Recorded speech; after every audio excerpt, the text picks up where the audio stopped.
मोहम्मद अजमल कसाब, आपको 26/11/2008 के मुंबई हमले में 166 निर्दोष लोगों की हत्या करने के जुर्म में दफा 302 के तहत फांसी की सजा सुनाई जाती है, to be hanged till death.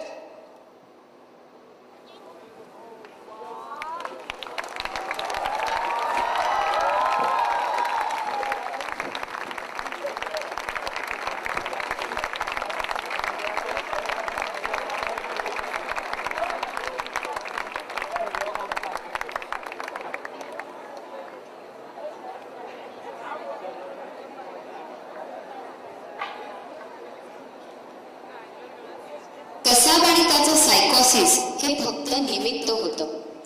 सायकोसिसच्या मनोरुग्णाला कळत नाही की आपलं काहीतरी चुकतंय. आपल्याला कळत नाहीये की आपलं काहीतरी चुकतंय. सायकोसिस आपल्याला झालाय. 26 नोव्हेंबर 2008 रोजी अवघ्या 10 धर्मांध अतिरेक्यांनी मुंबई हादरवून ठेवली. कित्येक निष्पाप जीव घेतले. त्यानंतर हजारो प्रोटेस्ट झाले, कॅन्डल मार्च झाले. पण 26/11 नंतर आपलं रक्त सळसळलं ते थेट 4 वर्षानंतर. आणि पुन्हा आपण तितकेच गाफील, किंबहुना त्याहूनही जास्त.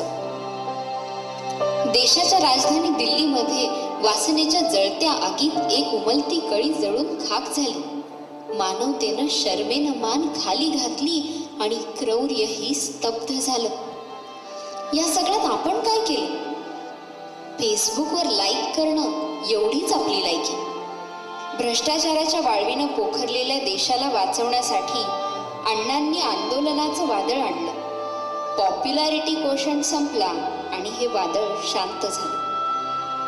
या आणि अशा बऱ्याच विषयांवर बस ट्रेनमध्ये टाइमपास म्हणून आपण गप्पा मारतो आणि असंबंध अशी मतही मांडतो.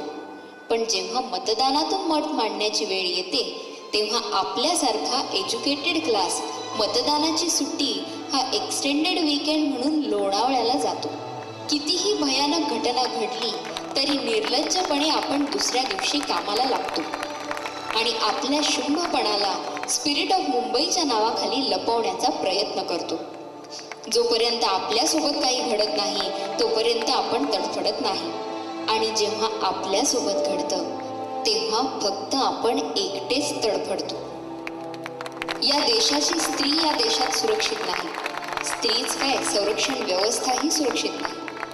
आमचा शेतकरी आयुष्याशी हरून फास जवळ करतोय तर गुन्हेगाराला फाशी द्यायला कित्येक वर्षांचा संघर्ष करावा लागतोय. शासन भ्रष्ट आहे, एकात्मता त्रस्त आहे.